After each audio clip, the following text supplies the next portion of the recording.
में। तो फटाफट से सारे के सारे स्टूडेंट्स आ जाइए, 1 मिनट के अंदर अंदर अपनी पॉजिटिव अफर्मेशन लिखिए और फिर हम अपनी क्लास को शुरू करते हैं। जल्दी से आ जाइए सारे के सारे स्टूडेंट्स फटाफट से।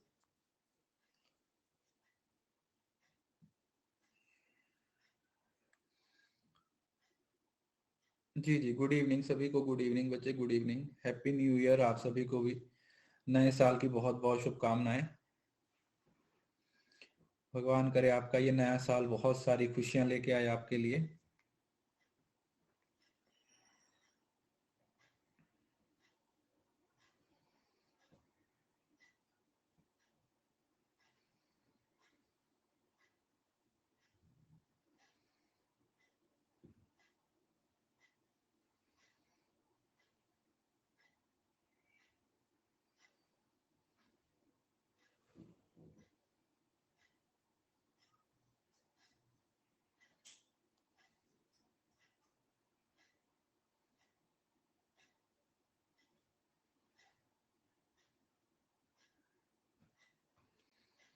जी जी, आ जाइए, 1 मिनट वेट करते हैं, उसके बाद शुरू करते हैं। तो एक नई जर्नी की शुरुआत करेंगे।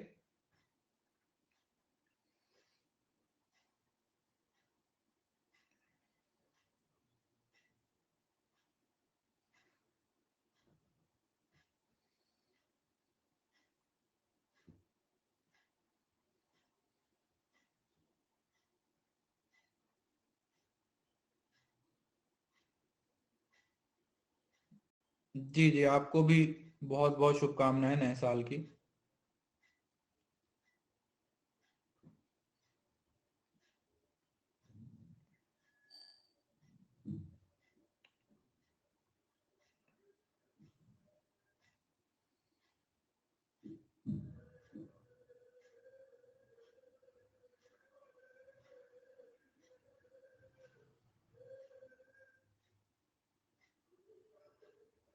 चलिए, सो एक नए कोर्स की शुरुआत करने लगे हैं आज हम, एक नई यूनिट की हम शुरुआत करने लगे हैं, जिस यूनिट का नाम है हमारा आईसीटी। ये कंपैरेटिवली इजी यूनिट है अगर आप बाकी यूनिट्स के साथ इसको कंपेयर करोगे, और इसमें आप लोग काफी अच्छे से स्कोर कर सकते हो। अब ये समझ लीजिए कि अगर आप इस यूनिट को अच्छे से पढ़ते हो तो इसमें से पूरे स्कोर है वो लिया जा सकता है, ठीक है, अगर आप इसके सारे टॉपिक्स को अच्छे तरीके से कवर करते हो। अगर आप इसको ध्यान से देखते हो, इस यूनिट में अगर मैं बात करूं तो मोर और लेस ये वो सारी चीजें हैं जो आपने पहले पढ़ी हुई हैं, ठीक है जी। मतलब ये वो वाली चीजें बेटे जो पहले आप लोगों ने पढ़ी हुई हैं। क्यों? क्योंकि इसमें आप जो पढ़ने वाले हो वो कुछ और नहीं है, वो क्या है, वो कंप्यूटर है।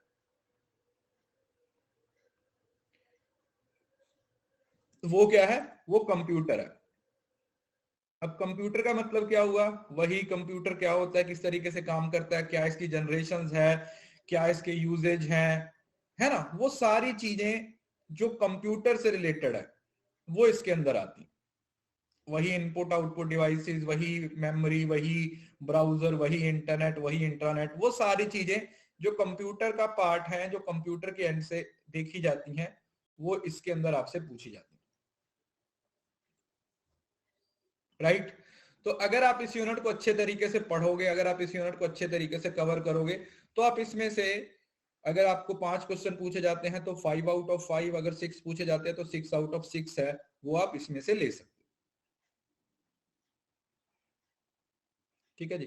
5 आउट ऑफ 5 भी आ सकते हैं, और अगर 6 क्वेश्चन आते हैं तो 6 आउट ऑफ 6 क्वेश्चन भी इसमें से आप क्या कर सकते हो, टारगेट कर सकते हो। और जो क्वेश्चन होते हैं वो ज्यादातर डायरेक्ट होते हैं, ठीक है। आपको यहाँ पर जो क्वेश्चन देखने को मिलेंगे वो डायरेक्ट देखने को मिलेंगे, ठीक है। साथ ही साथ हमारी PYQ वाली सीरीज भी चल जाएगी बच्चे, तो आप उसके और अच्छे से कवर कर पाओगे। फिलहाल के लिए आप इस यूनिट को पढ़िए अच्छे से, एक एक चीज को समझने की कोशिश करो। जैसे ही आप इस चीज को समझ लोगे तो आपके लिए क्या हो जाएगा, इस यूनिट को टैकल करना काफी इजी हो जाए, ठीक है जी। शुरू करें, चलिए।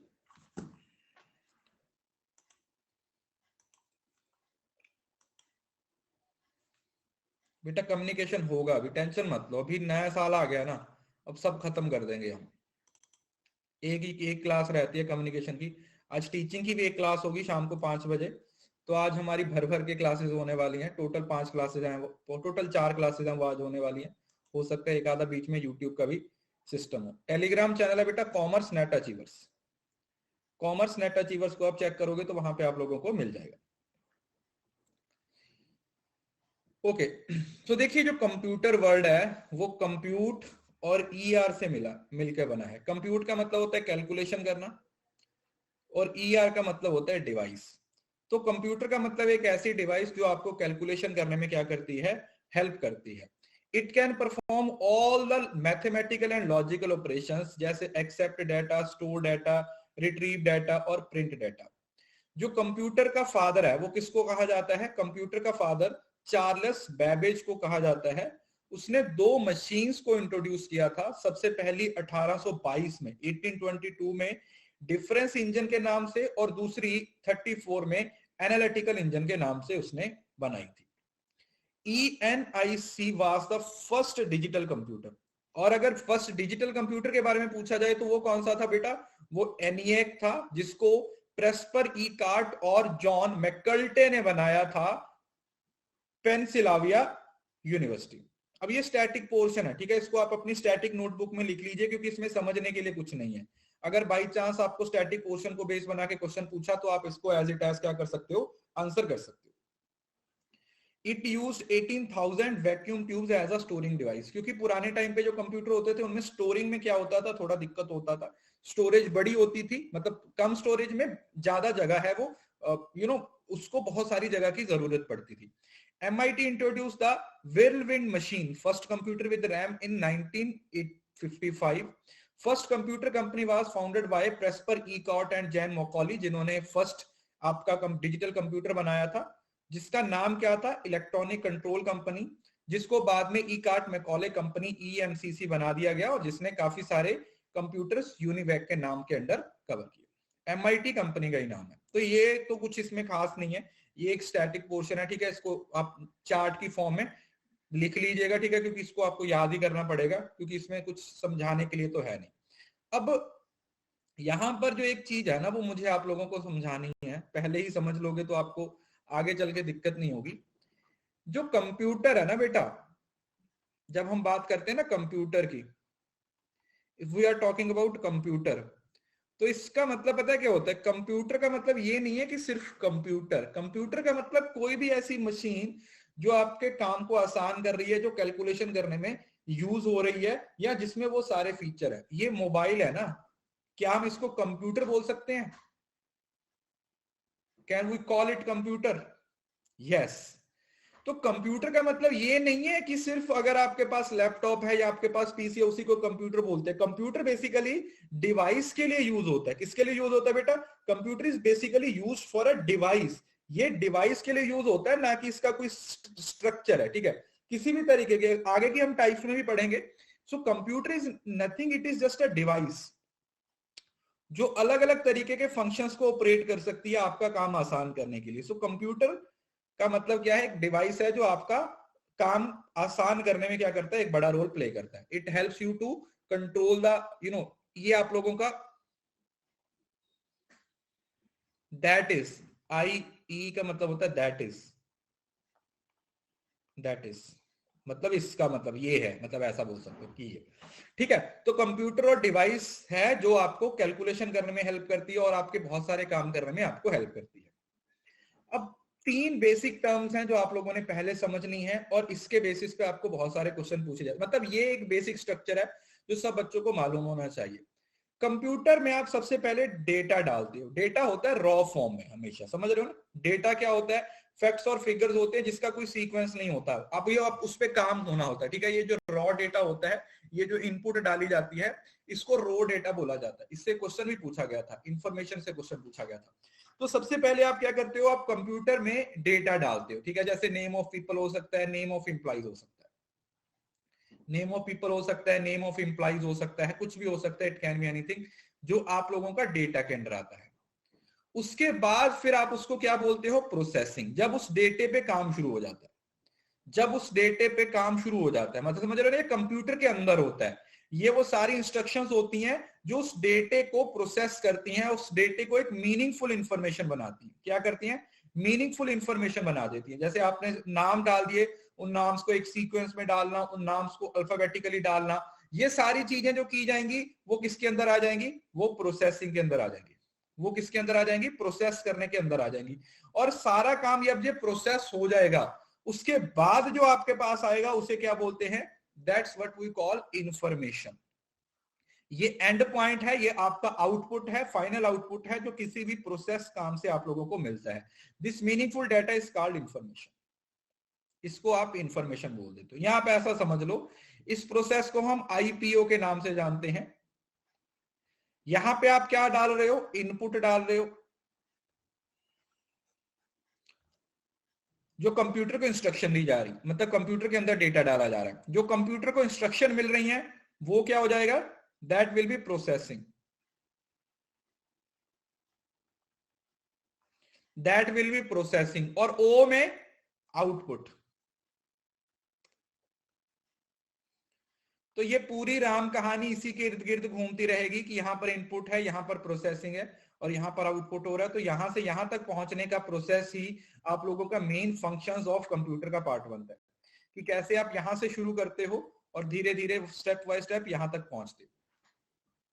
ठीक है जी, कहां कैसे आप यहां से चीजों को क्या करते शुरू करते हो, फिर उसको प्रोसेस करते हो, फिर उसका आउटपुट निकालते हो और यहां पर आते हो। ठीक है जी, आई होप कि ये समझ आ गया होगा। तो ये सिंपल स्टेप है, इसमें कुछ खास है नहीं आप लोगों को कि जिसमें आप लोगों को कोई कंफ्यूजन हो। ये होता है, देखो ये एक बेसिक स्ट्रक्चर है जिसको आगे जाके हम डिटेल में भी पढ़ने वाले हैं।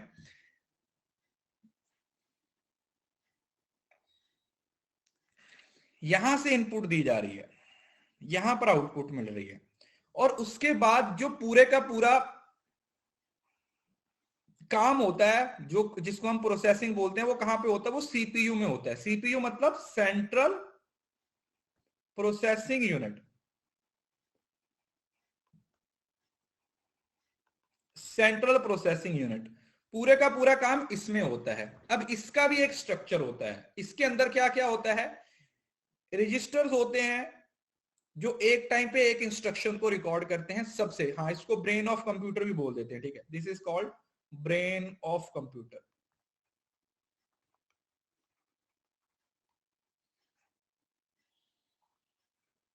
Brain of computer.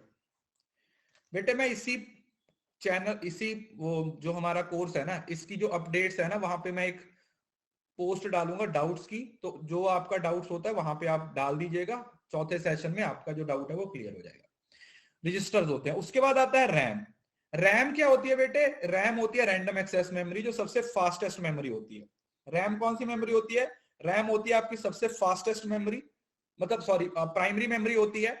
और उसके बाद स्टोरेज आती है जो सेकेंडरी का पार्ट बन जाती है। तो यहां पर एक होता है एएलयू, एक होता है कंट्रोल यूनिट। फिलहाल इसको इसी तरीके से समझ लीजिए, क्योंकि आगे मैं इसको पूरा डिटेल में पढ़ाने वाला हूं। फिलहाल आप ये समझ लीजिए कि आप कंप्यूटर को इनपुट देते हो, उस इनपुट, वो जो इंस्ट्रक्शन दी जाती हैं, जो वो डेटा दिया जाता है, वो कहां पे जाता है, सीपीयू में जाता है। सीपीयू उस डेटे के साथ क्या करता है, इंस्ट्रक्शंस उसको प्रोसेस करता है, उसको जो मतलब अगर वो मैथमेटिकल डेटा है तो उसमें अरिथमेटिक लॉजिकल यूनिट है वो लगाई जाती है, और फिर उसका पूरा फ्लो है उसको क्या किया जाता है, कंट्रोल किया जाता है। रजिस्टर्स होते हैं जो डेटा को स्टोर करते हैं एक टाइम पे एक इंस्ट्रक्शंस, और जो रैम होती है जहां पर डेटा सबसे पहले एक्सेस किया जाता है, और स्टोरेज है वो सेकेंडरी स्टोरेज का भी पार्ट हो सकता है। और इसके बाद जब सारा काम हो जाता है तो उसको कहां पे भेज देता है, वो आउटपुट में भेज देता है। ठीक है जी, कहां पे भेज देगा बेटा, वो आउटपुट में भेज देगा।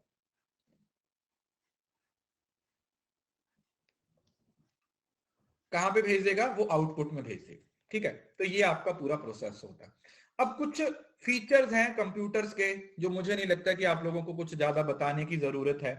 आराम से आप इस चीज को समझ सकते हो कि कंप्यूटर की स्पीड है वो बहुत होती है, कंप्यूटर में जो एक्यूरेसी है वो काफी ज्यादा होती है, कंप्यूटर में रिलायबिलिटी। ठीक है, क्योंकि अगर आप कंप्यूटर पे जैसे कैलकुलेशन की जा रही है तो ऑब्वियसली काफी जल्दी होती है और उस पर आप रिलाय कर सकते हो, उस पर भरोसा कर सकते हो। Memory and storage capacity, computer की मेमोरी है, मेमोरी स्टोरेज कितनी है, ठीक है, उसमें आप कितना भी डाटा चाहो उसको क्या कर सकते हो बेटा, स्टोर करके रख सकते हो, सेव करके रख सकते हो।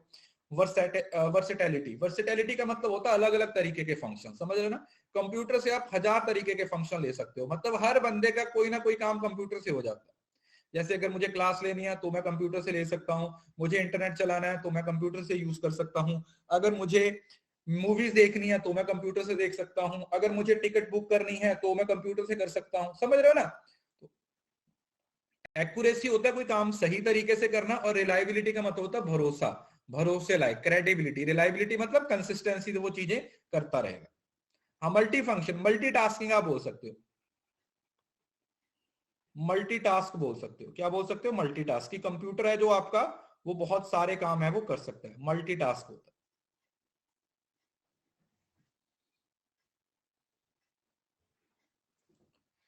उसके बाद ऑटोमेशन। अब ऐसा नहीं है कि कंप्यूटर को, अब एक बार कंप्यूटर को इंस्ट्रक्शन दे दी तो वो काम अपने आप ही कर देगा, ठीक है? कोई आपका स्कूटर नहीं है कि उसको धक्का लगाना पड़ेगा, ऑटोमेटिक काम करता है। एक बार इंस्ट्रक्शन दे दिया, अगर आपने एक बार इसमें ऐसे ऐसे कर दिया तो बाकी सारा काम अपने आप ही ये कर देगा।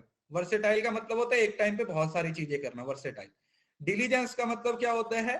Computer will never fail to perform its work due to distraction और लेजीनेस। ये आपकी तरह प्रोकास्टिनेटर नहीं है, अनलेस अंटिल इसकी बैटरी डाउन हो गई हो, अनलेस अंटिल लाइट भाग गई हो, सारा दिन आप इस पे काम करोगे तो ये सारा दिन आपका साथ देगा, ठीक है? जैसे मेरा कंप्यूटर है, मतलब बेचारा रो रहा होगा मेरे हाथ में आके ही कि कैसे बंदे के हाथ में आ गया हूँ, सबसे ज्यादा बुरा हाल करता है। इस वजह से अभी मैं इसको निकाल दूंगा, अभी मैं नया कंप्यूटर ले लूंगा, क्योंकि मैं इससे बहुत काम करवाता हूँ। ये थकता नहीं है। दूसरा, कन्वीनियंस। कन्वीनियंस का मतलब क्या है? इजी टू एक्सेस है, किसी भी तरीके की इंफॉर्मेशन आपको जरूरत होती है, आप उस इंफॉर्मेशन को ले सकते हो, कैसे भी ले सकते हो, जो आप लोगों को अच्छा लगता है वो वाला। और साथ में आता है फ्लेक्सिबिलिटी। फ्लेक्सिबिलिटी का मतलब यूज टू एंटरटेनमेंट, चाहे बिजनेस के लिए यूज कर लो, चाहे एंटरटेनमेंट के लिए यूज कर लो, चाहे आप आइडियाज के लिए यूज कर दो, मतलब हर तरीके के काम के। ये बेसिक पॉइंट है, मुझे नहीं लगता कि इसमें आप लोगों को कुछ ज्यादा तकलीफ होनी चाहिए। ये सिंपल है, डायनामिक है, मल्टीपल यूज है, आराम से हो सकता है। कंप्यूटर को टुल्लू पंप बना दिया आपने, मतलब क्या ही करें अब यार, इसके बिना सांस नहीं आती मुझे पता तुम लोगों को। अगर मेरे पास ये कंप्यूटर ना हो ना, मेरा मोबाइल के बिना काम चल जाता है, मोबाइल के बिना गुजारा हो जाता है, बट कंप्यूटर के बिना नहीं होता, सांस आनी बंद हो जाती है।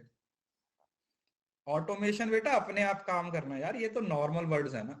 थोड़ी सी हिस्ट्री के बारे में पढ़ लेते हैं, वैसे ज्यादा इंपॉर्टेंट नहीं है, बट फिर भी इसके जो स्टैटिक पोर्शन है उसको आप अपनी कॉपी पे जरूर से नोट कर लीजिएगा, पेपर में पूछा जाता है। नहीं नहीं, सीरीज में मैकबुक पे देखता हूँ। ये इस कंप्यूटर को मैं सिर्फ काम के लिए यूज करता हूँ, समझ रहे हो ना? बाकी चीजों के लिए और गैजेट्स हैं हमारे पास, काम के लिए इस कंप्यूटर का इस्तेमाल होता है। और अगर मूवीज में इस पे देखने लगा ये तो 4 दिन के बाद बंद हो जाएगा, समझ रहे हो ना? अगर बाकी काम के लिए इसको यूज करने लगा तो फिर तो ये भगवान को प्यारा हो जाएगा। इस वजह से हर काम के लिए अपन ने अलग अलग गैजेट्स रखे हुए हैं। चलो अब देखो ध्यान से सुन। स्टार्टिंग में किसी तरीके का कोई कंप्यूटर नहीं था, ठीक है जी? स्टार्टिंग में किसी तरीके का कोई भी कंप्यूटर नहीं था, तो लोग ऐसे 1 2 3 4 5 6 ऐसे ऐसे काउंट करते थे। फिर उसके बाद फर्स्ट कैलकुलेशन मशीन कौन सी आई थी? अबैक्स। आप लोगों ने देखा होगा छोटे बच्चों को अब भी अबैक्स के थ्रू पढ़ाया जाता है, जिसपे वो राउंड से बने हुए होते हैं ना। काउंटिंग सिखाने के लिए क्या किया जाता है? वो अबैक्स है, वो जो मशीन है उसको यूज किया जाता है। इसको जो एग्जिप्ट के लोग हैं उन्होंने ठीक क्या किया था? इसको बनाया था। और इसका फाइनल स्ट्रक्चर है वो चाइनीज एजुकेशनिस्ट के द्वारा दिया गया था। मतलब समझ रहे हो ना? मतलब ये याद रखिए कि अबैक्स को सबसे पहले बनाया था किसने? वैसे एग्जिप्टियन की वो खोज थी एग्जिप्टियन की, बट उसको सही जो फॉर्म दिया गया वो किसके द्वारा दिया गया? वो चाइनीज के द्वारा दिया गया। उसके बाद थोड़ा सा और एडवांस हुए तो एक नया अबैक्स बनाया गया, जिसको क्या नाम दिया गया? नेपियर। नेपियर बंदे का ही नाम था, जॉन नेपियर ने एक नया अबैक्स बनाया, जिस round purpose where number were printed on them with the help of these rods one could addition। और उससे क्या होगा? थोड़ा सा मतलब और एडिशन कर दिया, ठीक है यार? अब एक्स देखा नहीं आपने? दिखाता हूं आपको। मुझे तो लगा आप लोगों को पता होगा अब एक्स के बारे में।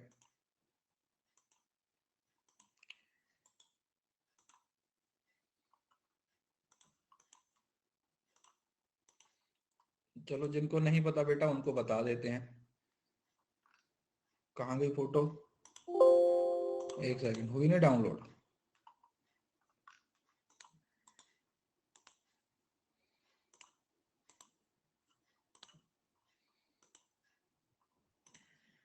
ऐसा होता है, ठीक है?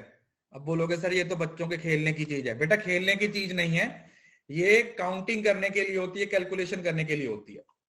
छोटे बच्चों को इससे क्या किया जाता है, सिखाया जाता है काउंट कैसे करते हैं। इससे बच्चों को क्या सिखाया जाता है कि कैलकुलेशन कैसे की जाती है। ठीक है जी। तो ये अबेक्स कैलकुलेशन के लिए यूज करता है। उसके बाद नेपियर आया। नेपियर के बाद पास्कल ने अपना पास्कलाइन क्या बनाया, और एक मशीन बना दी जिसको पास्कलाइन कैलकुलेटर बोल दिया, जिसमें गियर्स बने हुए थे। ठीक है, गियर्स बने हुए। अब इसके अंदर घुसने की जरूरत नहीं है, मैं आपको पहले बता रहा हूं। जिसमें गियर्स बने हुए थे, जिसको आराम से जो इंजीनियर थे वो बड़ी बड़ी कैलकुलेशन के लिए भी यूज कर सकते थे। मतलब ऐसा समझ लो, पहले 10वीं शताब्दी में इजिप्ट वालों ने क्या बनाया, अबेक्स बनाया। फिर 12वीं शताब्दी में चाइनीज लोगों ने उसको अबेक्स को अपडेट कर दिया। उसके बाद नेपियर ने इस अबेक्स को कैलकुलेटर की फॉर्म दे दी है ना। एक नेपियर बोन्स बोलते हैं उसको, नेपियर बोन्स, मतलब ये भी अबेक्स ही था। नेपियर बोन्स का नाम दे दिया बेटा। और देन लास्ट में कौन आया, पास्केलाइन।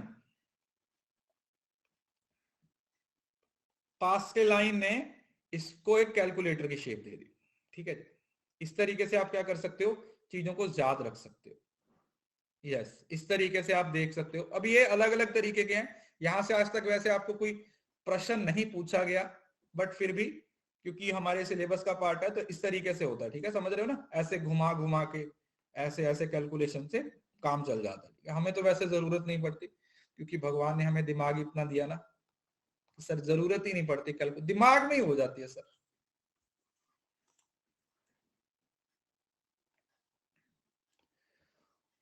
उसके बाद लेबनिज का कैलकुलेटर बनाया गया 1646 में। It was designed further in 1673 but it took until 694 to complete. ये भी आपके बेसिक मैथमेटिकल ऑपरेशंस कर सकते थे। इसमें व्हील्स को इस्तेमाल किया गया था। ठीक है जी, स्पेशल स्टेपिंग मशीन है। किसको यूज किया गया था बेटा, व्हील्स को यूज किया गया था, व्हील्स में। तो इसमें लेबनिज कैलकुलेटर लिख देता हूं इसके बाद, ताकि आपको थोड़ा सा नोट्स बनाने में आसानी हो। लास्ट में कौन सा आया, लेबनिज के 20। इसने भी कैलकुलेटर ही बनाया, बस इसने क्या यूज कर दिया, उसमें व्हील्स का इस्तेमाल कर दिया। इसने व्हील्स का इस्तेमाल किया।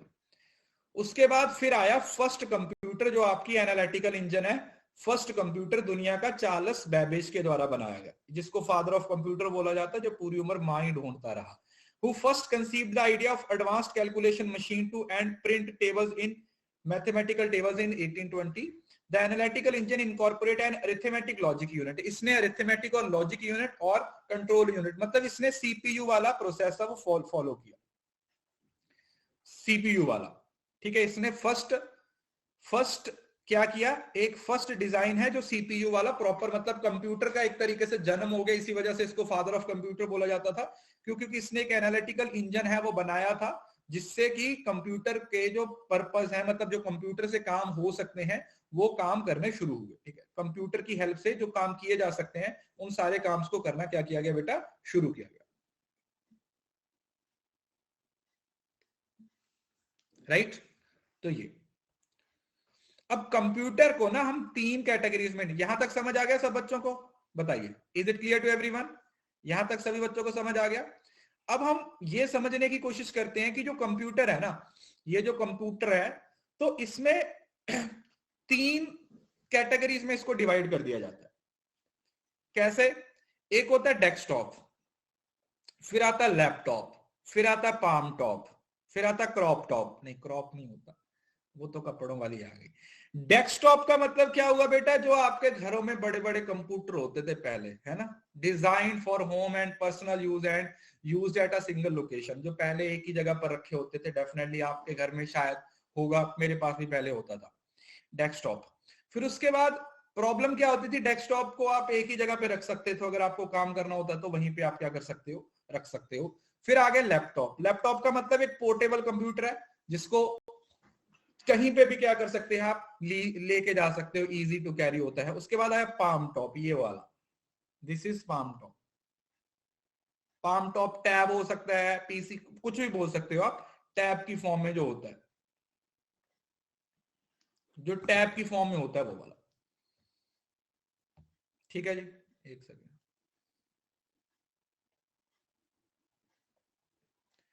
अभी से आज से ना मैं आप लोगों के लिए YouTube पे काफी सारी नई सीरीज लेके आऊंगा, ठीक है।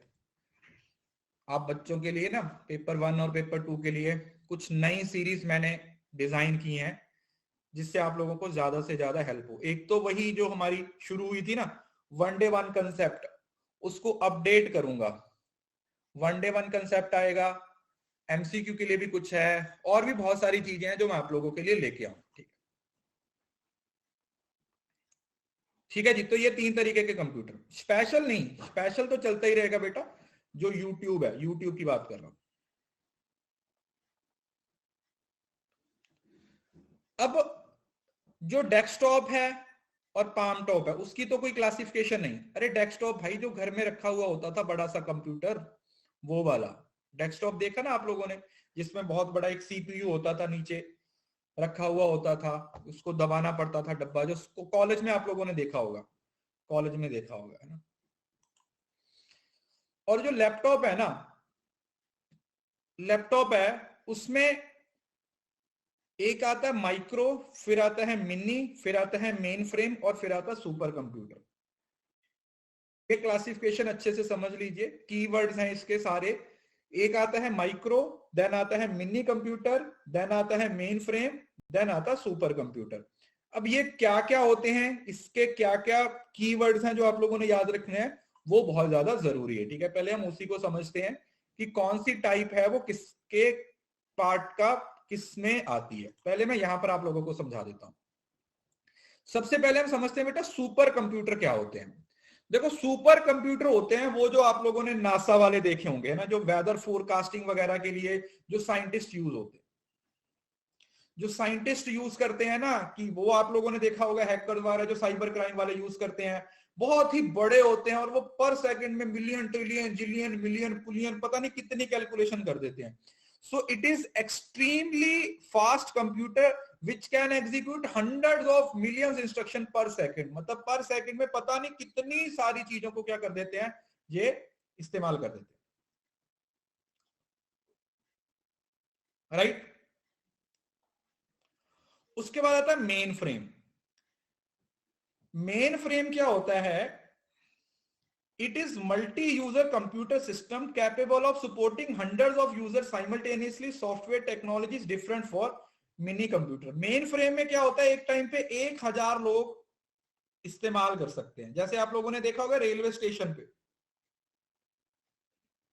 जो रेलवे स्टेशन पे होते हैं ना, जो एक टाइम पे 1000 लोगों तक इंस्ट्रक्शंस जानी होती हैं, वहां पर इस तरीके के मेन फ्रेम कंप्यूटर को इस्तेमाल किया जाता है। देखो मेन फ्रेम और मिनी दोनों सेम है, बस फर्क ये है कि मेन फ्रेम में आप 1000 लोगों तक जा सकते हो, और मिनी फ्रेम में आप 1 से लेकर 400 लोगों तक जा सकते हो। देखो ये दोनों सेम ही है, बस इसमें नंबर का फर्क है। अगर छोटे लेवल पे कम लोगों तक पहुंचना है तो आप मिनी कंप्यूटर को यूज कर लोगे, और अगर आप 1000 या 2000 उससे ज्यादा लोगों तक पहुंचना चाहते हो बेटा, उसके लिए आप कौन सा यूज करोगे, उसके लिए फिर आप मेन फ्रेम कंप्यूटर का इस्तेमाल करोगे। कौन से कंप्यूटर का इस्तेमाल करेंगे, you will use main frame computer. Main frame computer का इस्तेमाल किया जाएगा अगर बहुत सारे लोगों को तक बात को पहुंचानी हो। बस रेंज का फर्क है, कितने लोग हैं, बस वो चीज उसको सेपरेट करती है। ठीक है, कितने लोगों तक बात पहुंचानी है, बस ये चीज डिसाइड करेगी कि कितने लोगों तक इस चीज को लेके जाओ।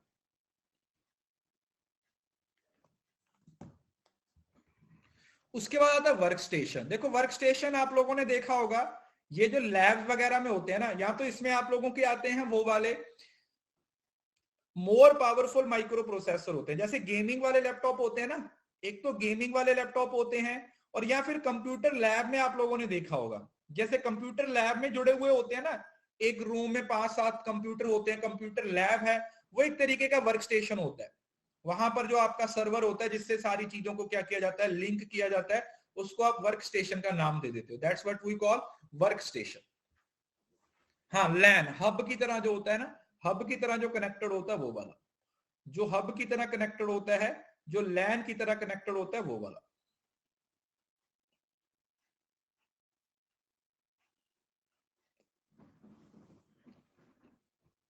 और देन आता है पीसी, देन आता है पीसी। हाँ, ये माइक्रो में आ जाता है। ये वाला पीसी है जो आपका नॉर्मल आप अपने घरों में इस्तेमाल करते हैं। यस, वर्क स्टेशन है वो, गेमिंग वालों का भी होता है, बताया ना, गेमिंग वालों का भी होता है। माइक्रो में आ जाएगा ये, किसमें, माइक्रो में। ठीक है, पहले ये कीवर्ड समझ लीजिए। देखो होते तो सारे ये पीसी ही है ना बेटा, है तो कंप्यूटर ही, बस उनकी फंक्शनिंग अलग अलग है, उनकी फंक्शनिंग है, उनकी फंक्शनिंग अलग अलग है, उनका साइज अलग अलग होगा। एक बार समझते हैं हम सभी को। ओके, अगर आप सबसे पहले देखें ना, जो कंप्यूटर, जो शुरुआत में कंप्यूटर आए थे वो एनालॉग कंप्यूटर थे। अब एनालॉग का मतलब समझ रहे हो ना, जिसमें डेटा कॉन्टिन्यूसली वेरी होता है। एनालॉग, एनालॉग का मतलब होता है कॉन्टिन्यूस। कॉन्टिन्यूस क्या होता है, जिसमें डेटे का फ्लो चलता रहता है। और ये ऐसी चीजों को मेजर करने के लिए यूज किया जाता है जो वेरी होती हैं, समझ रहे हो ना, जैसे वोल्टेज के लिए यूज किया जाता है, प्रेशर के लिए यूज किया जाता है, टेम्परेचर के लिए यूज किया जाता है, स्पीड के लिए यूज किया जाता है। और इसको आप कम्युनिकेशन और ब्रॉडकास्ट ट्रांसमिशन के लिए यूज करते हो, समझ रहे हो ना।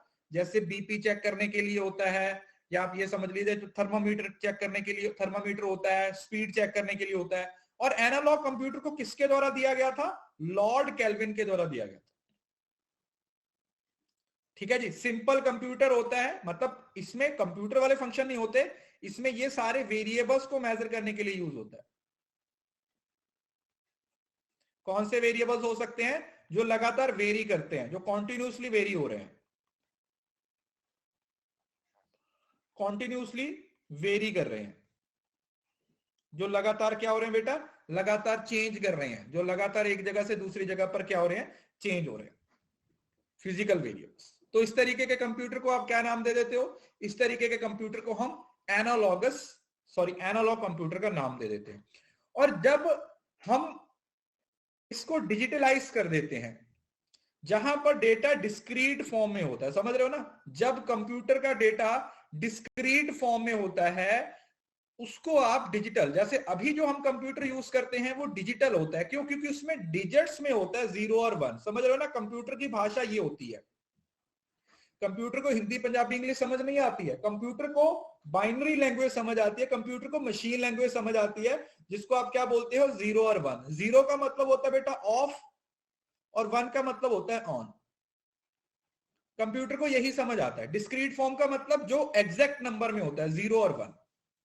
अब रिसर्च का कोर्स देखिए, वहां पर मैंने आपको डिस्क्रीट वेरिएबल समझाया था, वहां पर आप उस चीज को समझ पाओगे। तो इसमें बाइनरी सिस्टम को यूज किया जाता है, जिसमें दो ही डिजिट्स होती हैं, 0 और 1। जब जितने भी आजकल नए जो भी कंप्यूटर हम यूज करते हैं, उसमें लॉजिक 0 और लॉजिक 1 ही यूज किया जाता है। इस वजह से ये बहुत ज्यादा एक्यूरेट और बहुत ज्यादा फास्टर रिजल्ट आप लोगों को प्रोवाइड करते हैं। जो अभी ये रिजल्ट प्रोवाइड करते हैं वो बहुत ज्यादा फास्ट रिजल्ट होते हैं और बहुत ज्यादा एक्यूरेट रिजल्ट होते हैं, जो आजकल यूज किए जाते हैं। ठीक है, समझ रहे हो ना, हम जो कंप्यूटर यूज कर रहे हैं। तो ये डिजिटल कंप्यूटर होते हैं, ये जितनी भी कॉम्प्लेक्स लेवल की प्रॉब्लम्स होती हैं इंजीनियरिंग या फिर टेक्नोलॉजी की, इस तरीके की प्रॉब्लम रिसर्च डिजाइन के लिए इन कंप्यूटर्स को यूज किया जाता है। ठीक है जी, तो ये हमारा बेसिक डिफरेंस होता है किसका, एनालॉग कंप्यूटर और डिजिटल कंप्यूटर। बात समझ आ गई, किसी बच्चे को इस बात में कोई दिक्कत, अगर कुछ प्रॉब्लम है तो पूछ लीजिए, एक सेकेंड।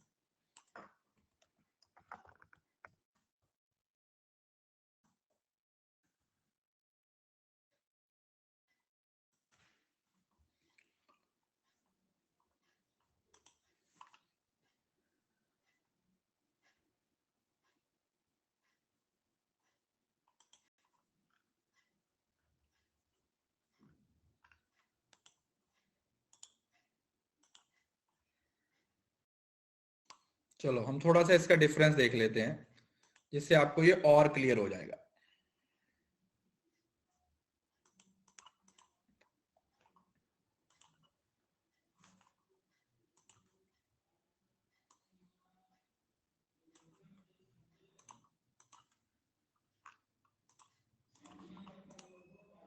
ये देखो,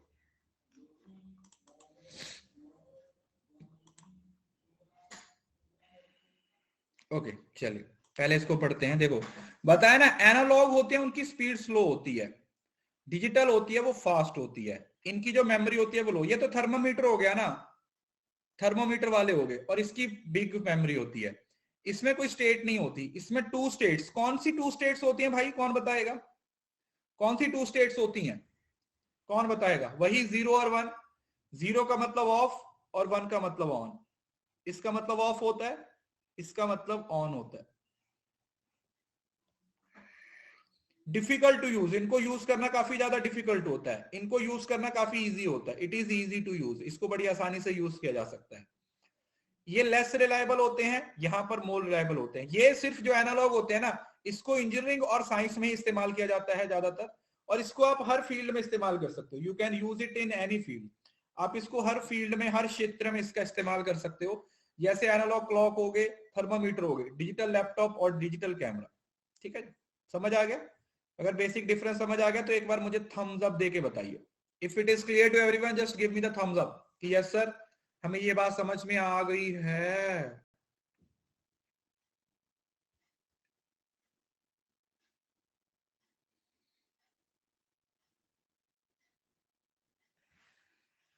क्लियर है जी? ओके,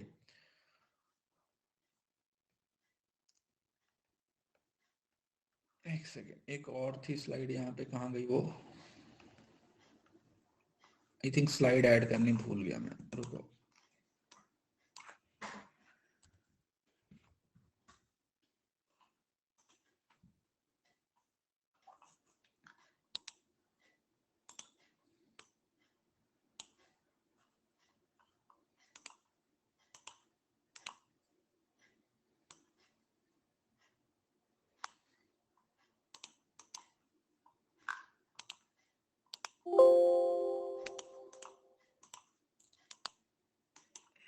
बेटा एक एक को बताता हूँ, टेंशन क्यों ले रहे हो? पहले जो मैं पढ़ा रहा हूं ना उसको पढ़ा करो।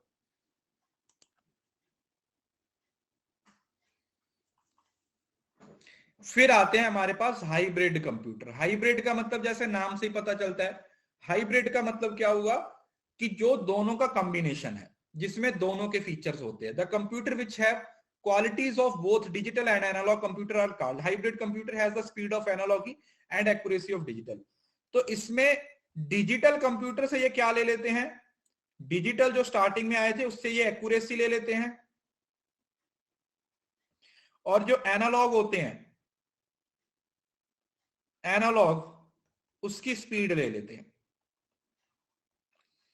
इन दोनों को कंबाइन करके हाइब्रिड कंप्यूटर बनते हैं। और इसकी बेस्ट एग्जांपल मैं आपको बताऊं, ये आईसीयू में इस्तेमाल होते हैं। जो डॉक्टर इस्तेमाल करते हैं ना, ऐसे ऐसे ऐसे किसी की सांस बंद हो जाती है, वो सामने जो ऐसे ऐसे ऐसे चलती रहती है ना, वो एक वो वाली ऐसे ऐसे देखते हैं ना कि अब तो आपकी सांसें चल रही है और अचानक से ऐसे हो जाती है, फिर क्या बोल देते हैं, I am sorry, the patient is no more. वो वाला जो होता है ना, उसको आप ईसीजी, वो वाला जो मशीन होती है ना, उसको आप हॉस्पिटल में यूज करते हैं। वो हाइब्रिड कंप्यूटर होते हैं। उसको क्या नाम दिया जाता है? That's what we call hybrid computer. ठीक है जी, इस तरीके के कंप्यूटर को क्या नाम दिया जाता है बच्चे? Hybrid computer. हाइब्रिड मतलब दोनों का कॉम्बिनेशन, दोनों के कॉम्बिनेशन, राइट। चलिए, तो ये डिफरेंस है। आई होप कि आप लोगों ने इस चीज को समझ लिया होगा। अब हमारे पास दो अलग अलग तरीके के कंप्यूटर्स होते हैं। जैसे आप अगर पर्पस के हिसाब से देखा जाए, जनरल पर्पस कंप्यूटर।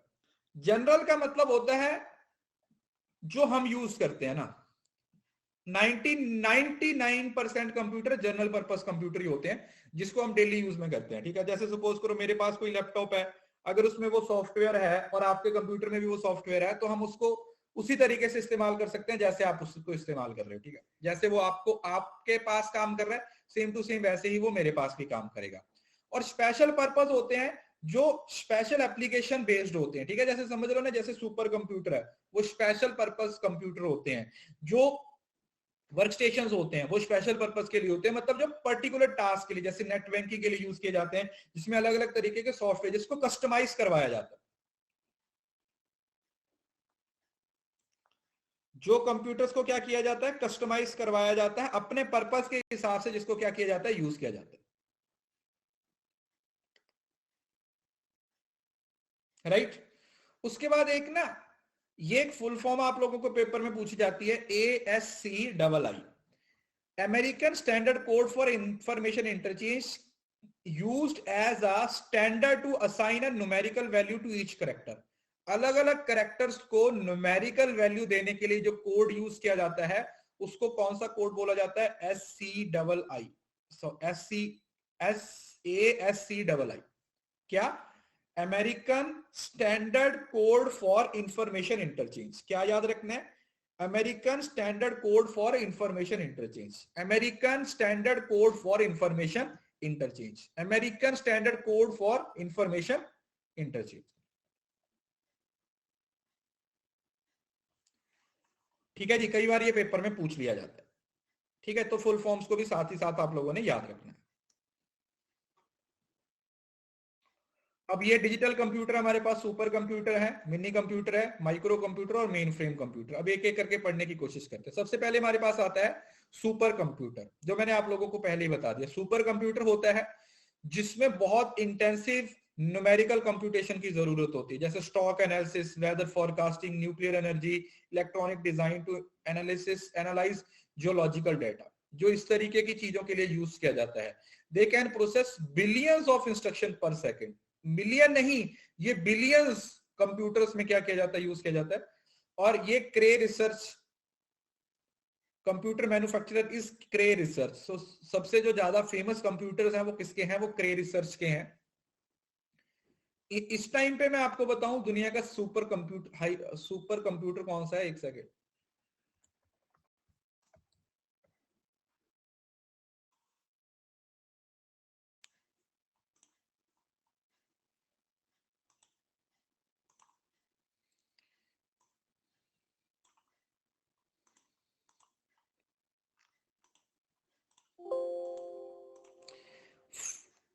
पूरी दुनिया का बता रहा हूं बेटा, पूरी दुनिया में, जो पूरी दुनिया में अगर पूछा जाए फास्टेस्ट कंप्यूटर है वो कौन सा है, वो ये वाला है, फुगाकू सुपर कंप्यूटर। कौन सा है, फुगाकू। फुगाकू सुपर कंप्यूटर है, वो दुनिया का सबसे फास्टेस्ट कंप्यूटर है। The Fugaku super computer developed by Fujitsu and Japan's National Research Institute RICON has defended its title as the world's fastest supercomputer, beating competitor from China और US। मतलब जो China और यूएस के computers हैं उससे भी ये क्या है, सबसे फास्ट है। और अगर fastest super computer of India देखें,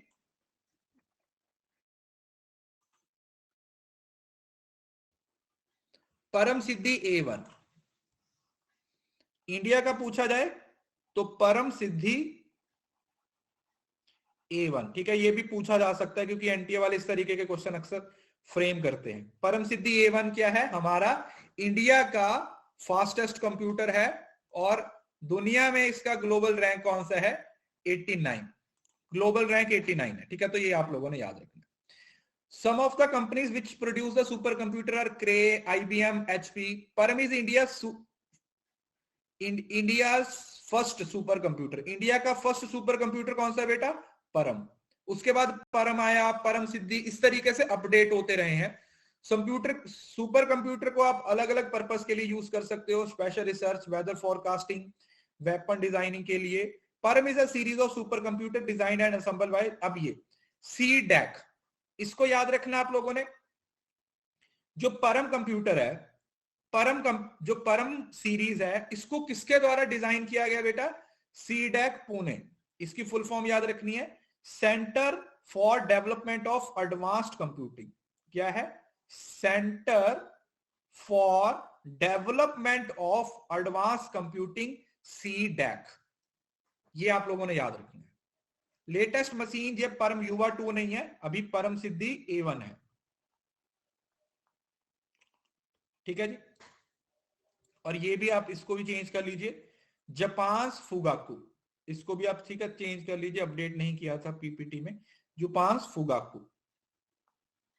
किसकी बात करें? जापान का जो फुगाकू है वो इस टाइम पे वर्ल्ड का सबसे फास्टेस्ट कंप्यूटर है। कौन सा? Japan's Fugaku. Fugaku is the fastest computer in the world. उसके बाद आता है main frame computer. Main frame में MIPS को यूज किया जाता है। मेन फ्रेम MIPS मतलब मिलियन इंस्ट्रक्शन पर सेकेंड। MIPS ये फुल फॉर्म्स को साथ ही साथ आप लोगों ने नोट डाउन करते रहना है। ये भी एक तरीके से large sized powerful multi user computer that can support concurrent program. Concurrent समझ रहे हो ना? एक ही टाइम पे जब बहुत सारे लोग इस्तेमाल कर रहे होते हैं, समझ रहे हो ना? एक ही टाइम पे जब बहुत सारे लोग इस्तेमाल कर रहे होते हैं एक ही टाइम पे, और ये ज्यादातर 1000 तक कंप्यूटर सिस्टम को क्या कर सकता है? सपोर्ट करता है। ये कहां पे यूज किया जाता है बेटा? बैंकिंग में, एयरलाइंस में, रेलवे में, so on there application. The technique that allow many people at the terminal to access the same computer is called time sharing. और इसमें जब एक ही टाइम पे सारे लोग एक्सेस कर सकते हैं उस चीज को, तो उसको, उस प्रोसेस को आप टाइम शेयरिंग बोल देते हो। अगर आप कभी एयरपोर्ट पे गए हो तो आप, अगर आप अपना जो बोर्डिंग पास होता है उस, वहां पर मशीन्स लगी हुई होती हैं, बहुत सारी मशीन्स होती हैं, उसको बहुत सारे लोग सेम टाइम पे एक्सेस कर रहे होते हैं। एक मशीन पे आप अपना बोर्डिंग पास एक्सेस कर रहे होते हो, दूसरी मशीन पे कोई दूसरा बंदा अपना बोर्डिंग पास एक्सेस कर रहा होता है। तो ये जो प्रोसेस होता है इसको आप टाइम शेयरिंग का नाम दे देते हो। You call it time sharing. तो ये एक टाइम पे इसकी स्पीड है और एज अ सर्वर इसको यूज किया जाता है, जो एक टाइम पे थाउजेंड्स ऑफ यूजर्स को क्या करता है? सपोर्ट करता है। 1000 लोग कम से कम एक टाइम पे क्या कर सकते हैं? इसके अंदर इंफॉर्मेशन को एक्सेस कर सकते हैं एक टाइम पे। कौन से टाइम पे? जिसको आप बोलते हो कनकरंट प्रोसेस। कनकरंट का मतलब होता है एक ही टाइम पे, कनकरंट, कनकरंट, ठीक है, कनकरंट। बेटा नोट्स पे अभी उतना ज्यादा फोकस मत करो, समझने की कोशिश करो।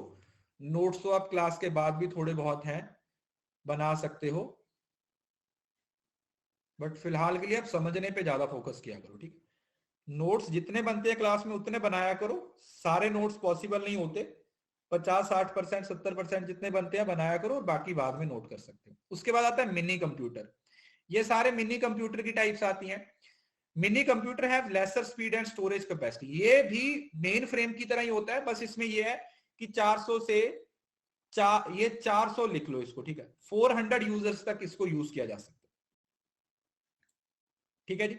ज्यादातर इसको कहां तक यूज किया जा सकता है? इसको 400 यूजर तक इस्तेमाल किया जा सकता है। जैसे स्कूल में, ये जो यूनिवर्सिटीज होती है ना, यूनिवर्सिटी का जो डेटा होता है रिसर्च वगैरह में, 4 से 400 लोग एक्सेस, मतलब सेम टू सेम वही है, बस फर्क ये हो गया मिनी कंप्यूटर और जो मेन फ्रेम कंप्यूटर है, इसमें फर्क क्या हुआ?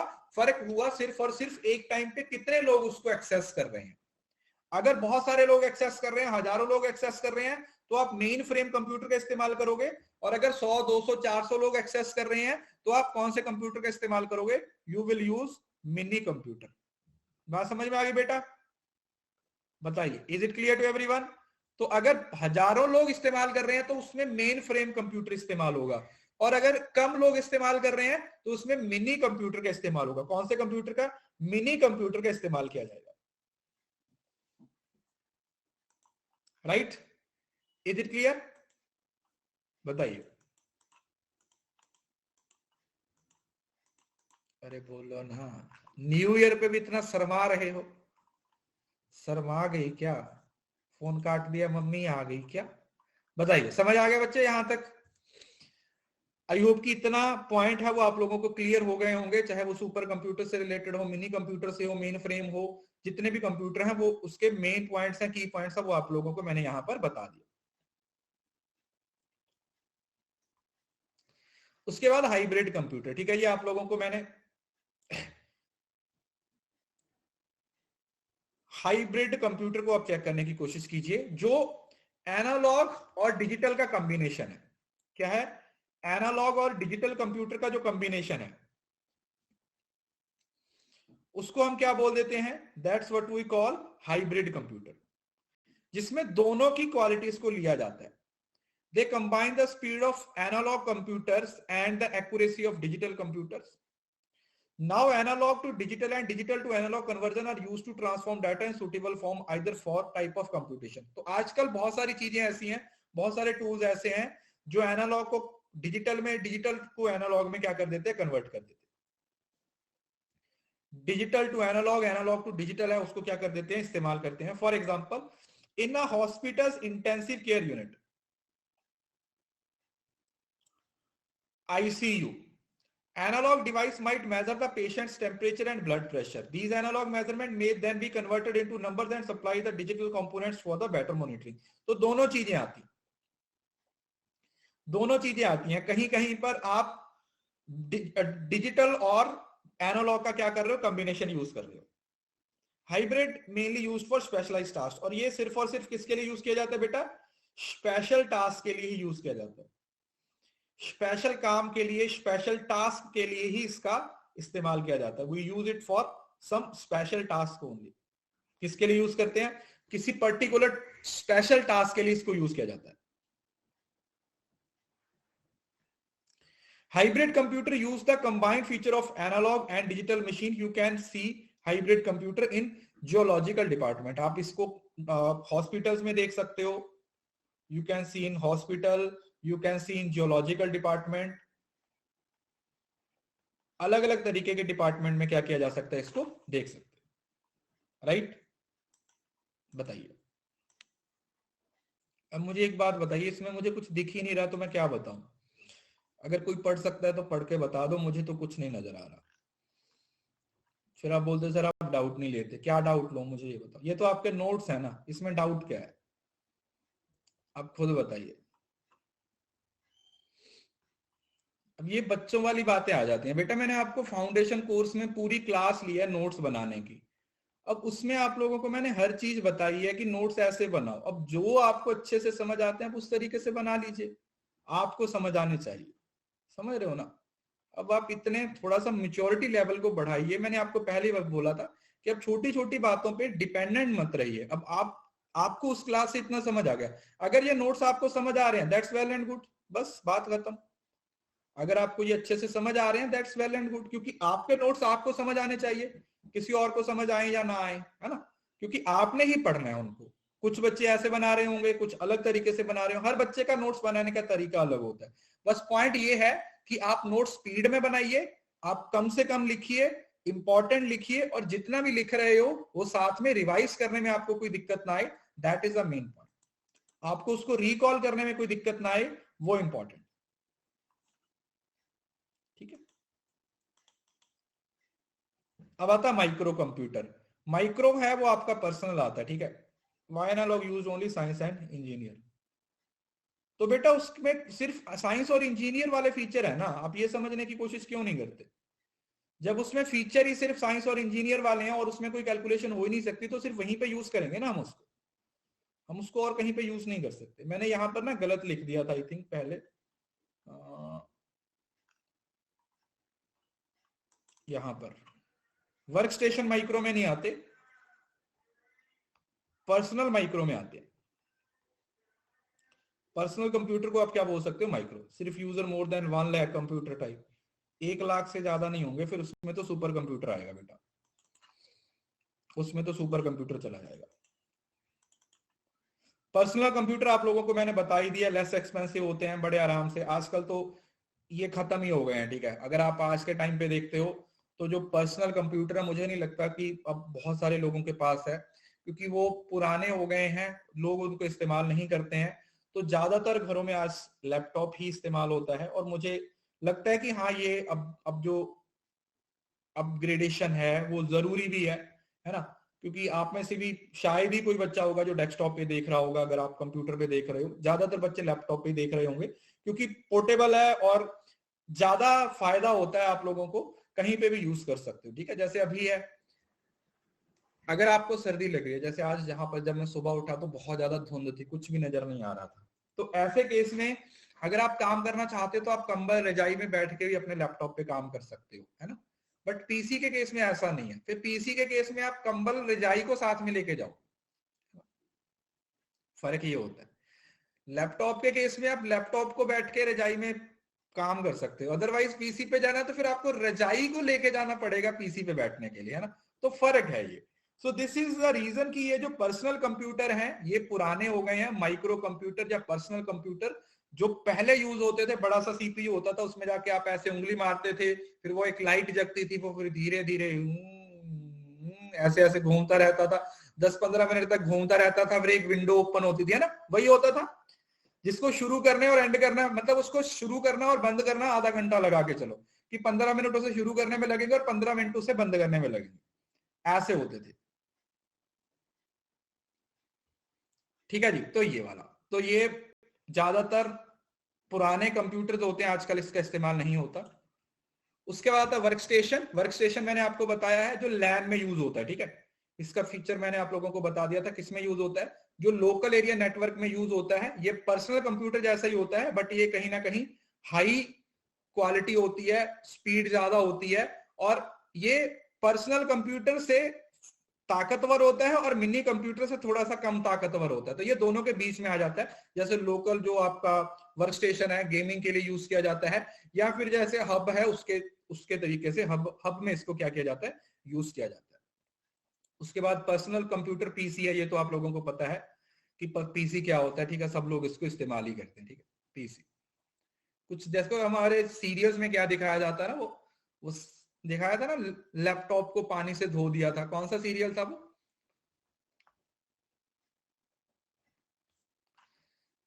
हाँ, गोभी बहू। अरे गोभी बहू नहीं, गोपी बहू।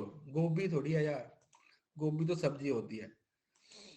तो दिखाया ना उसने एक्सट्रीम लेवल, मतलब कुछ भी दिखाते हैं यार, किसी छोटे बच्चे को भी मालूम है कि लैपटॉप क्या है, उसको किस तरीके से इस्तेमाल किया जाता है।